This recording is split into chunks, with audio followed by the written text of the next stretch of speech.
Hi, everybody. My name is Natalie Yeadon, and I'm one of the co-owners and managing directors with Impetus Digital. For those people who do not know what Impetus Digital does, is our company has built some of the best synchronous and asynchronous virtual collaboration tools.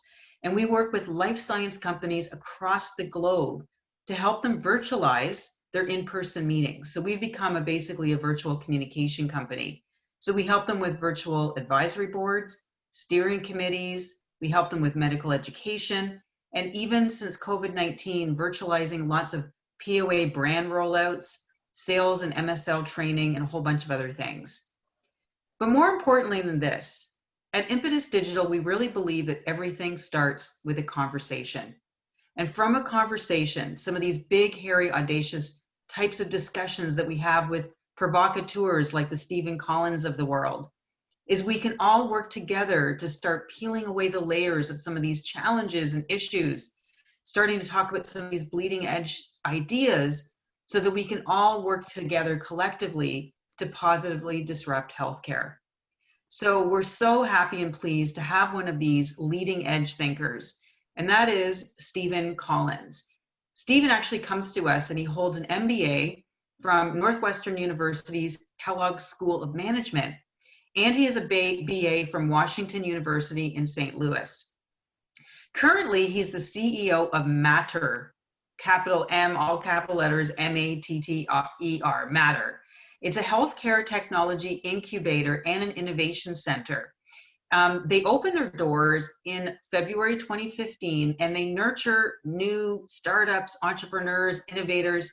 These are people who are building the next generation health IT, things like medical device, diagnostics, biopharma technologies, and all sorts of other interesting, intriguing things.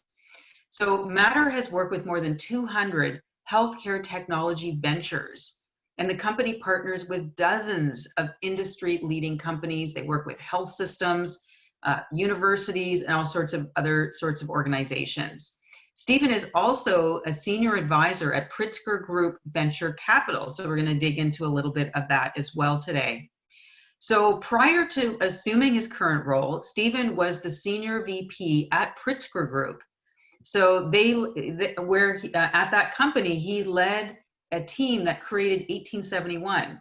This is actually Chicago's Center for Digital Startups that now houses more than 400 early stage companies. So he's got lots of background in this entrepreneurial space. So prior to all of this, Steven also worked at Abbott. So he has a pharmaceutical background as well, which is really cool. And he's worked in a variety of domestic and international functions, including product management, policy, public affairs, and he also serves on the boards of several organizations. So welcome, Steven. So happy to have you on the show today. Thanks so much, Natalie. I'm really glad to be here. That's awesome. So what a whirlwind career. So from pharma to an incubator to being the CEO of Matter. Why don't you tell us a little bit about that journey and the trajectory you chose and how you ended up getting interested in this startup incubator space?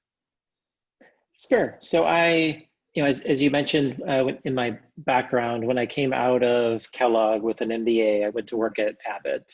And I went there because before I went to business school, I had a political background. I was in DC for a little more than 5 years, and I was looking for some place that would help me meld kind of an understanding of policy and politics and with business. And there was a really opportunistic, really great opportunity at Abbott, where at the time Medicare was essentially looking to shut down one of Abbott's businesses. It was a $300 million drug for dialysis patients, and without going into all the details, which we can if it's interesting, but it's probably not worth it. The business unit hired a couple of us who could help them address this challenge. So it was kind of a perfect way for me to harness my background and experience in a new context, in a business setting.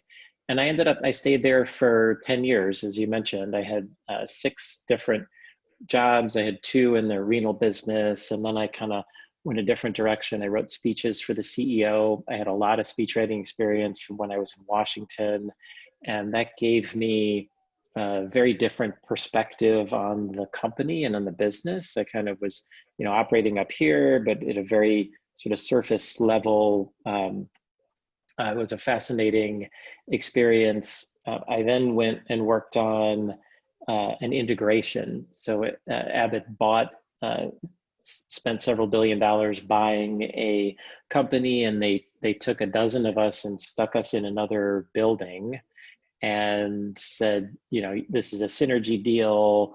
You need to figure out how to integrate this company into Abbott, and you have about 6 months to do it because speed is really of the essence. That was the most fun job I had at Abbott, because what I didn't really realize at the time, but we'll factor in later, it was probably the most entrepreneurial.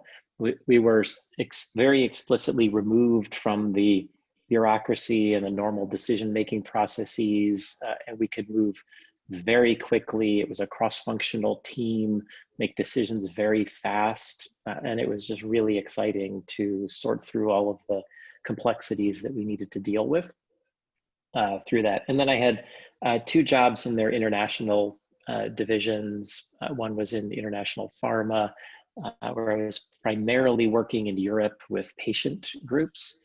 And then the last job I had there was running public affairs for their international nutrition business, which was mostly in Asia, just given where the sales, what the product mix looked like at the time. And I got to a point where, frankly, I wasn't very happy. And I realized that what I really wanted was a more entrepreneurial, kind of faster paced environment than what I was finding at a place like Abbott. So I went to work at Pritzker Group, which was an investment firm. It's changed quite a lot in the last few years. It's two members of the Pritzker family, JB and his brother Tony. They pooled their capital at the time. It represented around $8 billion. And they had a private equity firm and a venture firm and a fund of funds, all with their own capital. And I was the chief of staff, really working very closely with JB, who was in Chicago. Had the opportunity to build 1871, which it was a full immersion into the startup world, which honestly I didn't know anything about.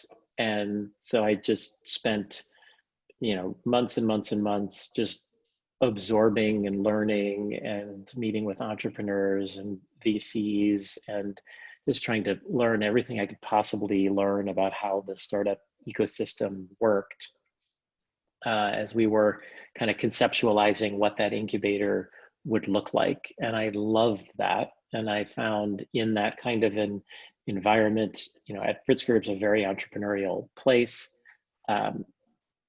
Obviously working with lots of entrepreneurs, very entrepreneurial by definition, and really loved that kind of an environment.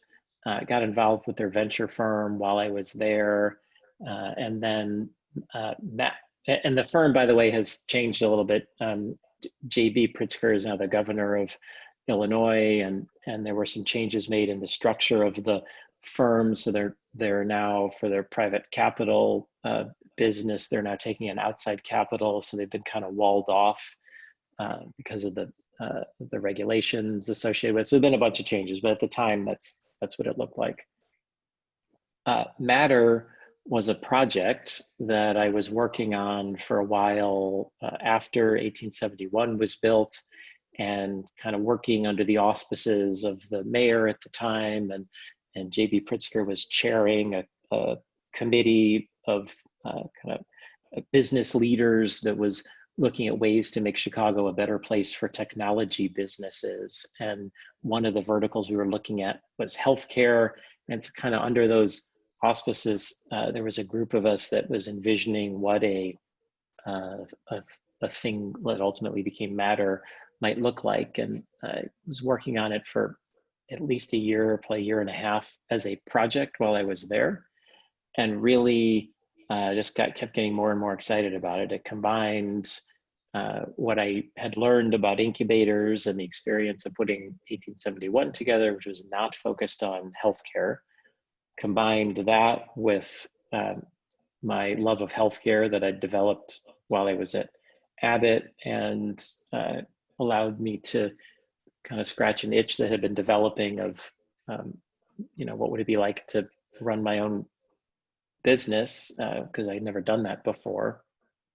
And so I left my full-time role there to launch and lead and Matter, and that kind of fast forward 5 more years, and here we are.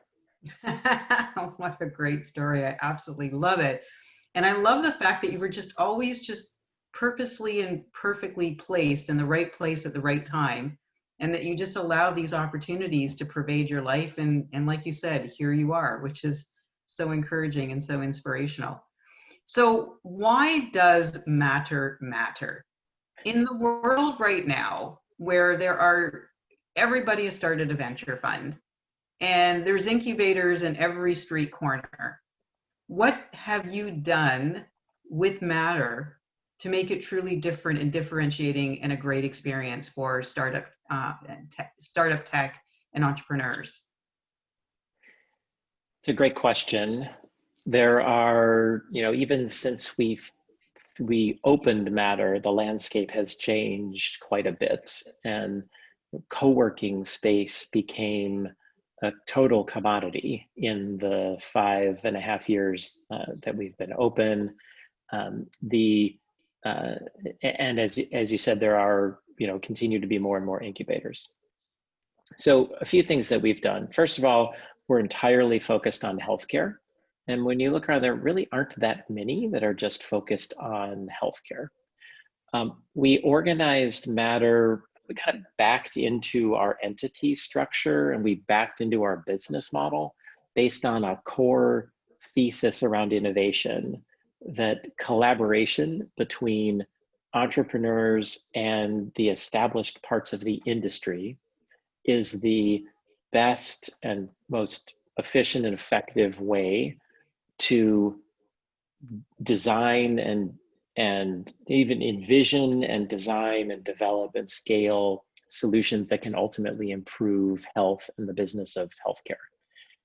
And that it was that core premise, which is based on the complexities of healthcare and a lot of the challenges that entrepreneurs face when they're trying to develop new businesses. So from that, we wanted to create essentially what could be a neutral platform for collaboration, where we could have lots of entrepreneurs, we could have lots of payers and providers and pharma companies and med tech companies and others associated with healthcare innovation, and create sort of a neutral platform and to facilitate the kinds of collaborations that we believed would ultimately lead to better solutions to improve people's lives. So we created Matter as a not-for-profit entity. We made it so that we don't take equity positions in the startup companies we work with. We wanted to work with startups at every stage. So could be, at the very early end, it could be somebody who has a job somewhere else, who's just got like some ideas and wants to, figure out whether what they're doing, what they're thinking about could ultimately become a business, and how would they do that, all the way to growth stage companies that have tens of millions of dollars of venture capital behind them, that have products in market that are generating some of the kind of change that they ultimately want to see in the world. And to be able to have a platform that could help all of those kinds of companies, help them connect with the big established players in the industry, get that knowledge and wisdom and experience and possibly distribution opportunities from those bigger companies. So we are multi-stage, which is different than most incubators. We also are agnostic to the type of technology. We're 60+% are digital health companies or software businesses. We also have a good amount of med tech, therapeutics, diagnostics, tiny bit of services companies. We're agnostic to geography. So we're working for a couple of years on our technology and on our processes so that we could essentially do everything that we do at our location in Chicago, do it virtually. Now more than half of the companies that we work with are not in Chicago, and that part of what we do is continuing to grow more rapidly. So all of these things, I don't think there's to go back to your original premise of your question, which is what makes Matter different from other incubators, and given that there's lots of them around, there are pieces of what we do that overlap with lots of other things. I have not seen an entity that does all of the things and puts them together in the ways that we put them together, which we firmly believe is a better way of helping entrepreneurs and innovators develop and build their ideas. Yeah, I love that. And I really appreciate the level of the comprehensive program or platform that you created specifically for healthcare. And I wanted to find out from you why you think there's so few incubators, equity funds, et cetera, that are focused on healthcare. Why is this so niche? And why is there such a high barrier to entry into this place? It's a really good question. And we've seen a number of healthcare incubators and accelerators change course over the last several years. So when we started Matter, we had Rock Health, which was on the West Coast, and they ran an accelerator. They're still around, they do great work, but they don't do the accelerator anymore. We had HealthBox here in Chicago that was kind of took the Techstars accelerator model, adapted it for healthcare, scaled it to a number of cities around the world, and then kind of shut that down and focused on a different kind of business. I think it was last year, they were acquired by HIMSS, and they're, again, still here doing great work, but there's not that accelerator piece. Blueprint Health, which was in New York, shut down their accelerator. So there have been a number of things that have, over the last several years, kind of gone a different direction. And part of it is that this is not a very good business model.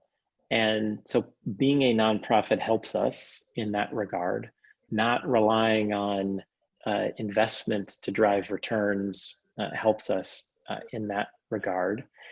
And we went into it knowing that the time horizon for building healthcare companies is different than the time horizon, and longer than the time horizon for building most other categories of companies. So, those are all parts of the reason. If you're going out and your goal is to figure out a way to sort of invest dollars and generate a return, you probably would not build a healthcare incubator.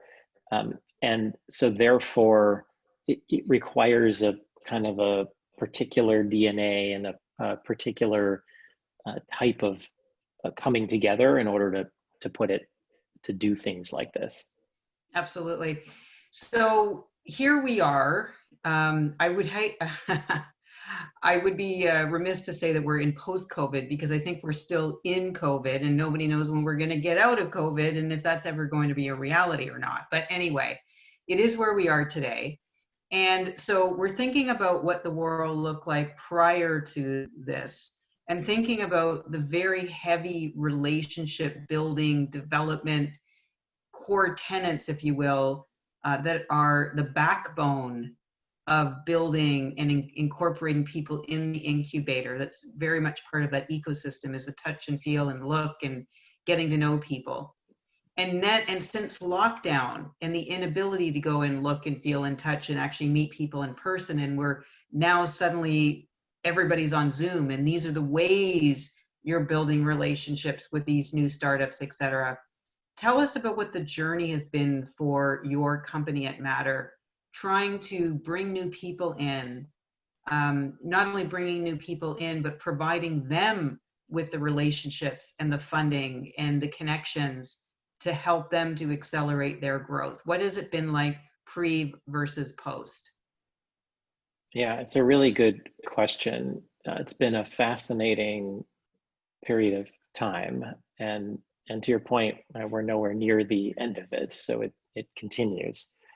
Um, you know, we fortunately, one of our goals as an organization a couple of years ago was to get to the point where anyone, anywhere can participate and benefit from anything that we do. And so we had made investments in just our processes and internally how we work and our technology.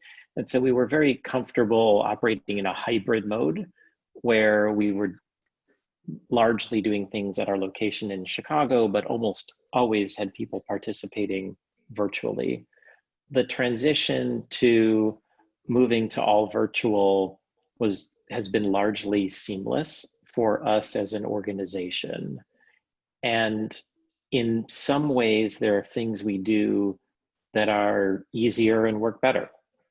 So we don't have to rely on scheduling or geography in order to schedule people for who are our faculty when they're going to teach our workshops, or when we do events to bring people together, and learn and be inspired, and we can do those with people all over the world without dealing with the logistics of travel. And there are lots of things like that in some ways work even better than they do when we're tied to a specific physical location. We have seen very early on, we saw quite a number of our member companies pause or cancel or reduce their memberships as they were looking for ways to conserve cash and extend their runway.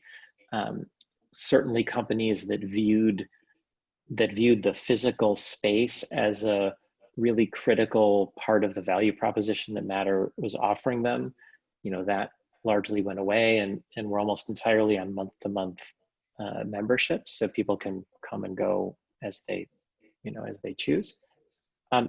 However, at the same time, maybe with a few week lag, but very soon after, we've been adding new companies at a faster rate than at any time since we first opened.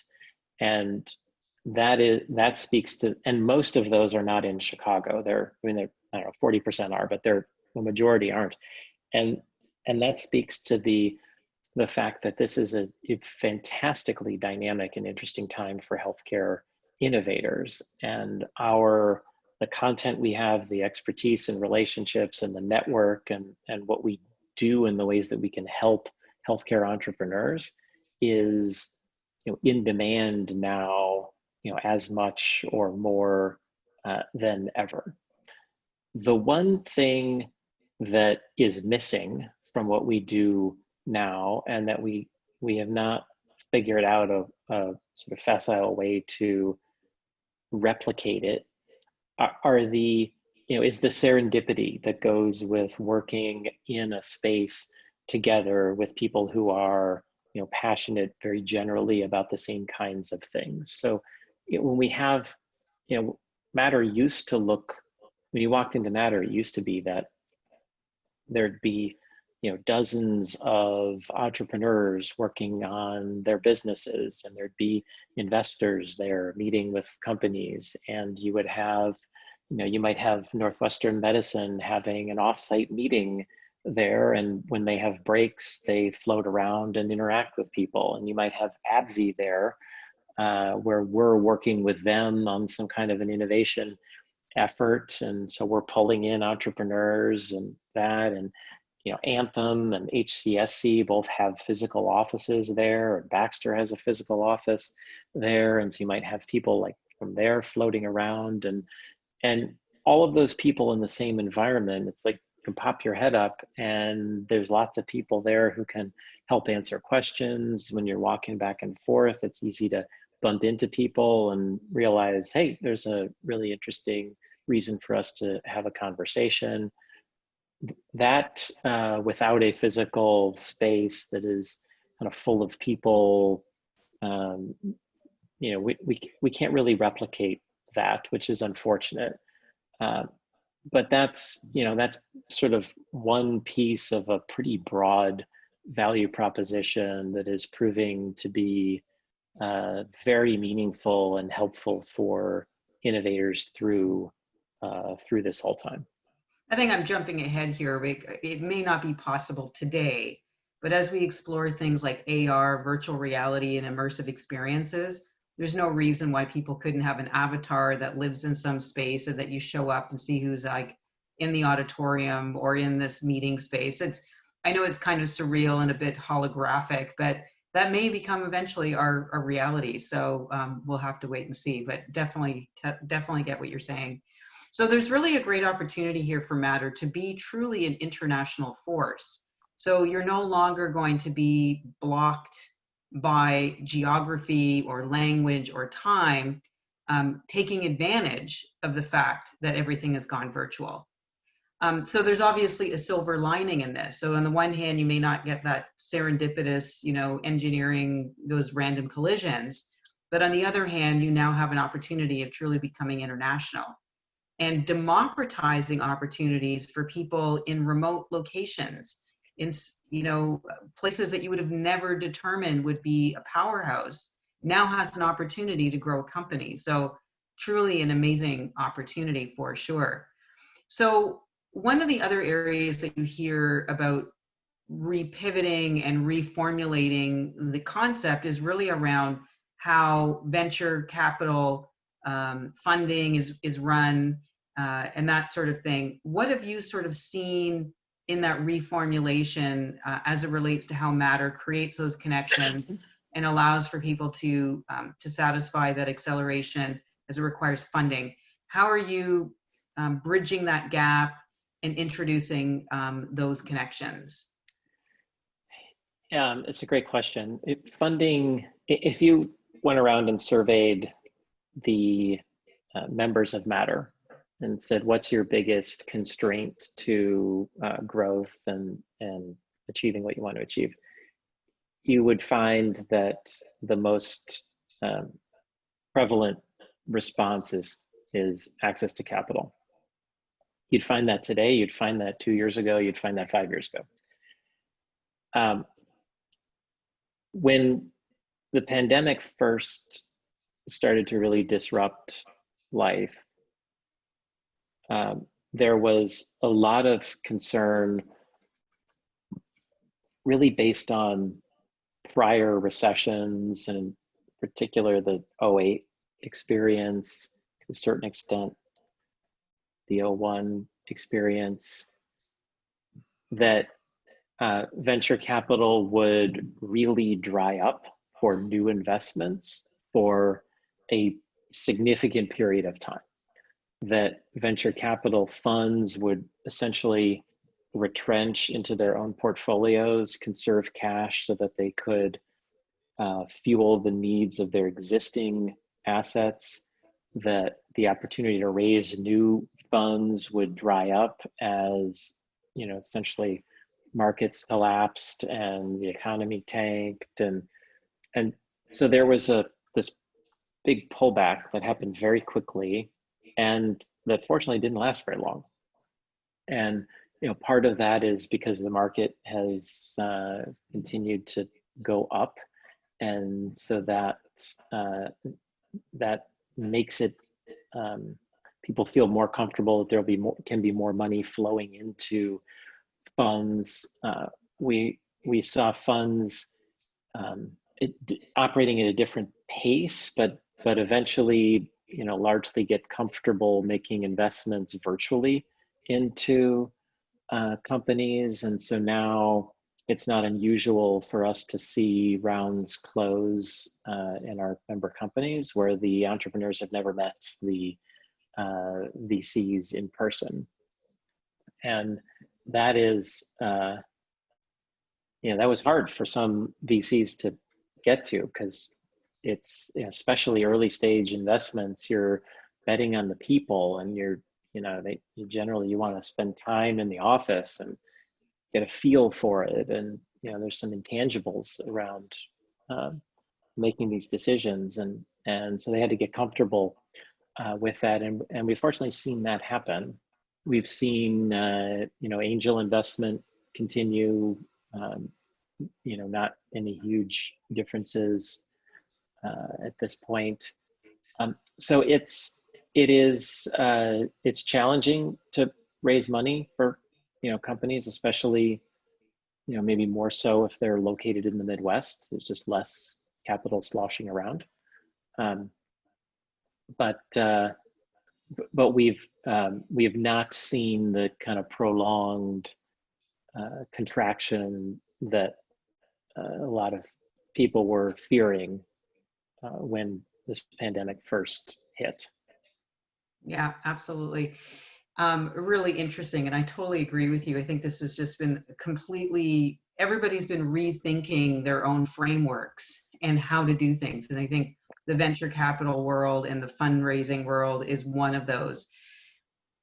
We realize that, of course, that healthcare has been put at the forefront, and more so than ever before. I mean, now with what's going on with the president and discussions about drugs that nobody's ever heard of and could never pronounce before, can now pronounce it on the tip of their tongue. And healthcare has become part of daily routine and discussion in an average household.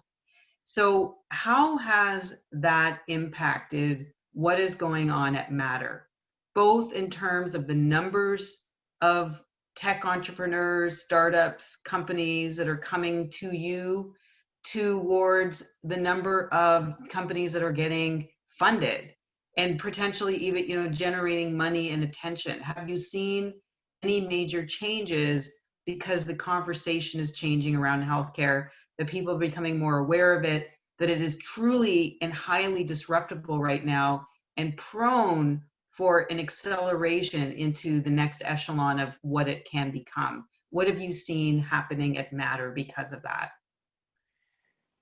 Yeah, I think, if you have to have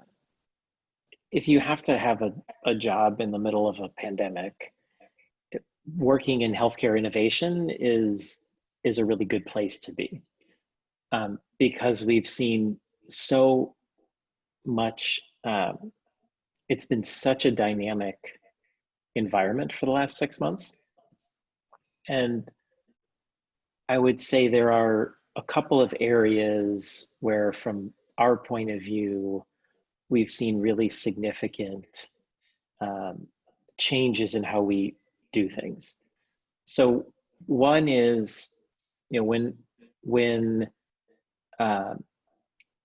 this first started, we dramatically ramped up the touch points that we were having and the ways we were working with health systems and life sciences companies and pharma companies, that essentially we're all trying to figure out, what do we do? What does this mean for our business? And how do we reinvent some of the core ways that we operate? So, health systems, telemedicine went from kind of a niche offering of most health systems, some exceptions of most health systems, to the dominant way that doctors and patients were interacting and communicating with each other. And for a pharma company, whole way that they sell and market drugs and have for years and years and years and years and years is based on in-person interactions with potential customers, whether it's large scale, medical education programs, whether it's this kind of lunch and learns in doctors' offices, whether it's sales reps going in and visiting offices, whether it's conferences, it's largely based on in-person interactions. And so pharma companies have to reinvent how do they do business. I mean, even drug development has been changing. And so that has given innovators a lot of opportunity to accelerate a lot, their thinking and their solutions and their technology development kind of in concert with the rapidly evolving needs of the industry. So that's been really exciting to see. And our job in this case has been to try to enable more of the right conversations between the right people and enable the right interactions so that can happen faster. The other big area where we've been spending more time is around health equity, health inequities. And the pandemic has kind of revealed or maybe shined a spotlight on a lot of the inequities in our healthcare system. And so we have been working and starting to build relationships and partnerships and figure out how can we harness healthcare innovators to help address some of these kind of glaring disparities and gaps in healthcare. And these are very complicated reasons and issues underneath it, and I don't want to suggest that matter is going to be the end-all be-all solution to problems of health equity, but I think we can play a role working with the right organizations and helping, and so that's something that we're spending more time thinking about and trying to figure out where exactly do we fit in and how can we harness innovators in an efficient way to help address some of these real challenges in our healthcare system. I think that's a beautiful thing, and I love the idea about playing in the space around advocacy and development and connection and acceleration of change. We've heard recently that the FDA has also launched a whole new division around digital technologies and innovations and acting in some ways like coaches and counselors for these tech entrepreneurs.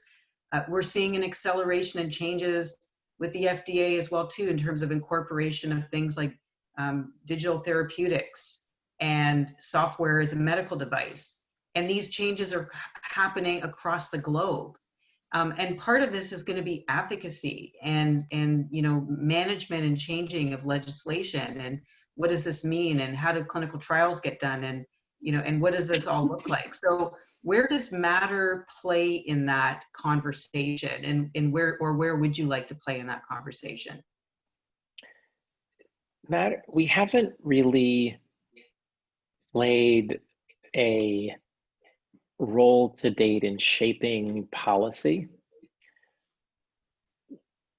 And I don't think we're the best positioned organization to do that. That said, we have a lot of expertise and a lot, in a large community that has opinions and that has well-informed opinions based on the fact that they're in the trenches innovating every day, and they're experiencing the either the barriers or the obstacles or whatever it is. And so what we do want to do is make sure that to the extent we can give people an opportunity to be heard, we can. So we have, over the course of the last 5 years, had many members of Congress come through Matter. We do roundtables with them where they'll have an opportunity to meet 15 or 20 entrepreneurs or innovators, healthcare innovators, and kind of hear firsthand. We've done that with different governors and mayors and just officials, and that is absolutely something that we look forward to continuing. And we've had some interactions with the Department of Health and Human Services. I know there are more opportunities for us to do that as well. But then I think there is a real opportunity for us to work with organizations that are primarily focused on advocacy, where we can help bring a community of essentially subject matter experts to the table with them, and sort of help them do the things that they're really good at around kind of advocacy and policy. Beautiful. Yeah, makes sense. And I love the fact that you know what Matter is and does and what's in scope and what's best left to partner and leverage in terms of other experts in other areas, because we all can't be all things to all people. So I think it's really great that you know what's in your wheelhouse. So let's just say, for example, I'm a startup. I could be somewhere in Toronto or South Africa or in New Zealand as an example, and we decide that we've heard about this great incubator in Chicago. But how would this new tech startup be integrated, developed? What would be sort of the route or the trajectory or the pathway that you would lead somebody through? And why would you say that the great entry point as they're trying to break into the US market would be Chicago, while perhaps maybe their major market might be in New York or in California? Why would Chicago be this great entry point for them? So tell us a little bit about how you would onboard them. Yeah, so once a company, any company, whether they're in Chicago or New Zealand, to your point, once a company is accepted and they start, we do a kind of a deep dive with them and sit down with them and sit down virtually, but understand, where are they in their journey? What are the key issues that they're working with and really dealing with right now? And what needs to happen over the next 6 months to get them to a kind of markedly different place in their journey, or change the trajectory of their curve, or whatever it is. It's different for every company. And then we have an enormous number of resources, enormous amount of resources that we can harness to help them progress. So we've got our curriculum, which has about 100 classes in it. We have 4 different mentoring programs now. One of them is relatively new. We have 2 venture acceleration fellows on our team. They have, each have 25 plus years experience building healthcare technology companies, and they're really a core part of our kind of mentoring and guide experience that we have at Matter. We have mentors in residence who are kind of seasoned experts who we pair up with companies for periods of time. We've got a couple of other ways that we do that. So we have lots of sort of different configurations and ways to surround the entrepreneurs with people who can help guide them and help them shape their trajectory. We also have an enormous network of hospitals and pharma companies and insurance companies and others.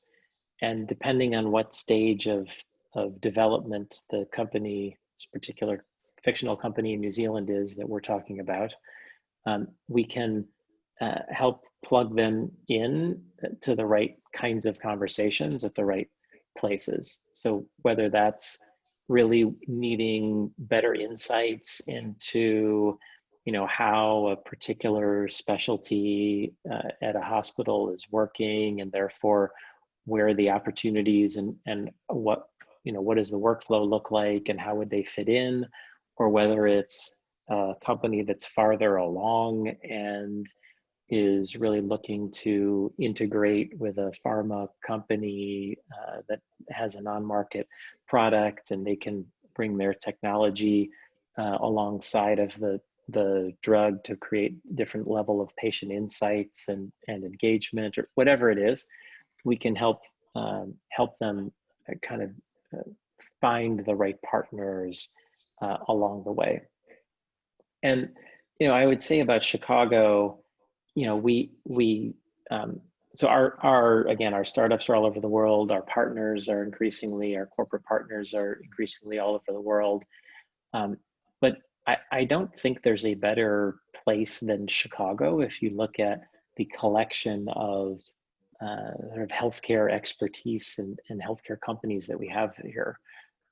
We have a wide array of healthcare providers, from top-tier academic medical centers to very large community hospitals and integrated delivery networks, to some of the best safety net hospitals in the country. We have large insurance companies based here. We've got one of the largest pharmacy chains in the world based here. We've got a number of large, big pharma companies that are based here, and so there's a lot to work with just in the Chicago area. So to the extent that becomes relevant again in a world where people are traveling and meeting in person, we are a particularly attractive destination for companies that are looking to penetrate the US market, because we have so many of their potential customers and potential partners right here.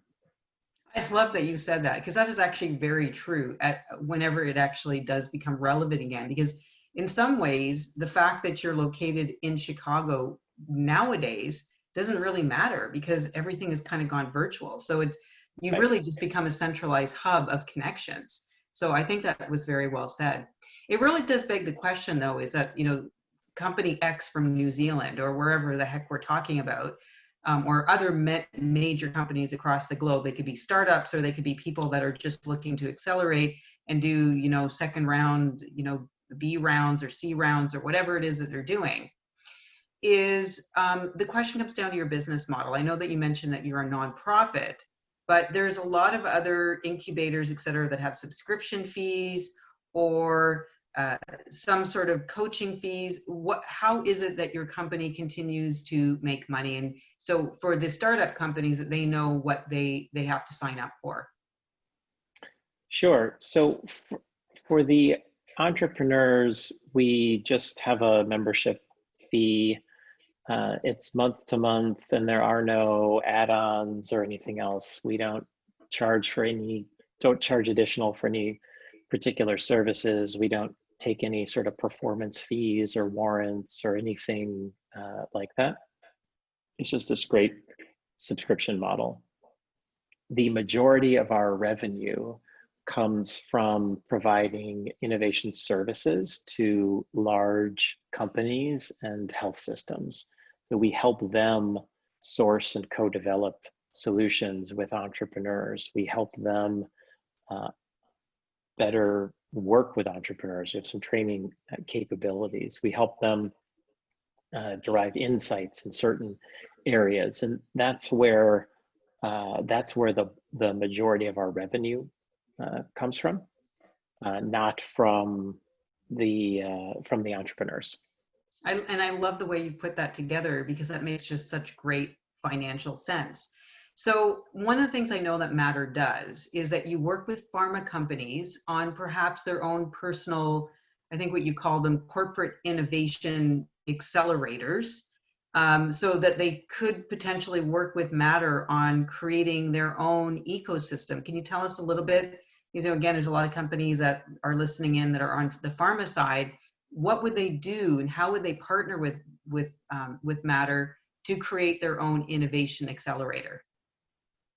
Yeah, we love creating these because they go back to the very beginning of this conversation when we were talking about Matter and our thesis around innovation, and the premise that when we can harness entrepreneurs and harness the kind of experts in the established industry, that's when we can really accelerate healthcare innovation and change. So I'll give you a couple of examples. So earlier this year, we wrapped up an accelerator program that we built together with Roche Diabetes Care. And so their business was looking for innovators that they could partner with. The mechanics of it, we started with a big funnel and kind of whittled it down, and there were several steps of this program. The final stage of the program, which lasts for a few months, is really designed to help the entrepreneurs understand exactly what would be required to work with Roche, and help Roche understand exactly what it would be like to work with the entrepreneur. So that at the end of the program, they know who they need to work with, what are all the requirements, what would it cost to run a pilot, how long would it take, what are the right outcome measures, what does the whole thing really look like. There were 4 companies that made it into this final part of the program, and Roche is now planning to move forward with all 4 of them. So, and they range from, one is kind of a growth stage company with on-market solutions, but they've never worked with a pharma life sciences company in this way. And so it's really a commercial partnership that helps Roche with their business, helps this growth stage startup company with theirs, and ultimately provides additional solutions for patients. All the way to, there was a materials company based out of Israel, where it's basically a very interesting science, and they've proven that their materials work, and so it's an R&D collaboration with Roche to integrate these materials in kind of a novel way. I'm not saying much more than that. It would really be kind of a potentially transformative for some of the products that Roche is going to market with. So, we worked with Roche to kind of design this program, figure out, what are the kind of right kinds of solutions that would be most interesting. What would the trajectory of them look like within the company? So who do we need to pull in at which stages of the program in order to make it most effective for all parties involved? And we really love when we're able to do these kinds of things. We wrapped up one earlier this year as well with Novo Nordisk that was focused in that case on sustainability. So they have a large corporate-wide initiative to essentially achieve zero environmental impact within foreseeable future. And if you look at their insulin injector pens, they make like 500 million of them a year, and they all end up in landfills. And so the question there was, what are innovations, what are solutions that can be used that can work with Novo Nordisk to reduce their environmental footprint? Got some fantastic technologies out of that they're in the process of engaging with and working with now. So now you're going to need to work with the federal government on the whole issue around masks that are probably all going to land in landfills somewhere. So I'm sure you're going to have to land something there as well. So last question, because again, I can ask a million more, but you also do really interesting thing around innovation challenges, which I guess is your version of the hackathon. Can you tell us a little bit about what Matter does there very quickly, and how people can leverage your services for these kinds of innovation challenges? Absolutely. Yeah. So we view challenges as a great way to essentially source entrepreneurs from the world. And so we just had a challenge where the applications closed, I think yesterday, working with two health insurance companies, so Anthem and HCSC, which are both very large collections of Blues plans, and they're looking for technologies that can help people in a pandemic cope with the mental health and the stress issues associated with the pandemic. And then there's another track looking at solutions that can really harness the data to predict the next pandemic. And so we got applicants from all over the world, and now we'll kind of process through these and identify who are the right companies to kind of surface and partner with Anthem and HCSC. We do almost nothing that is kind of a traditional hackathon where it's like 3 days over a weekend and here's a data set and people kind of working on powered by Red Bull and coffee to come up with things. We have done those, but have found that we get better results and better solutions when the programs are a little bit longer. Yep. And where we can dig in a little bit more and come and help kind of real solutions and real businesses emerge. I think what you're doing is absolutely fascinating. I think you've hit it from all ends. I highly encourage everybody who's listening to this, tech startups, entrepreneurs, people who are further down the road, check in Matter. We're going to be leaving some links to both Steven Collens if you want to connect with him or find out about his website. We'll be leaving the link for that. Connect with them. That can also be pharma companies if you're looking at partnering, finding ways of doing some of these corporate innovation accelerators and everything in between. They've got all of the companies coming to them. So this is a very intriguing space. And really, I just wanted to leave this with you as well, too, is that if you're looking for these courageous conversations, if you're looking for opportunities of connecting innovators, entrepreneurs, pharma companies, investors, Impetus has built some of the best asynchronous and synchronous virtual collaboration tools. In fact, we're going to be launching something called Insight Event, where people can run their own mini conferences, congresses, and these whole sort of, we talked about the idea of virtual networking, and we're trying to solve that problem for life science companies right here at Impetus Digital. So feel free to connect with me if you'd like to chat about that further. We're here all about having these big, hairy, audacious conversations. It's the reason for this podcast. We want to be able to move the needle, get beyond the pill, do something that's truly innovative so we can all collectively, positively disrupt healthcare. So thank you to all of you for spending the time listening to this today. Thank you, Steven, for great insights. We're wishing you all the best at Matter and wishing everybody a wonderful rest of your day. Thanks so much, Natalie.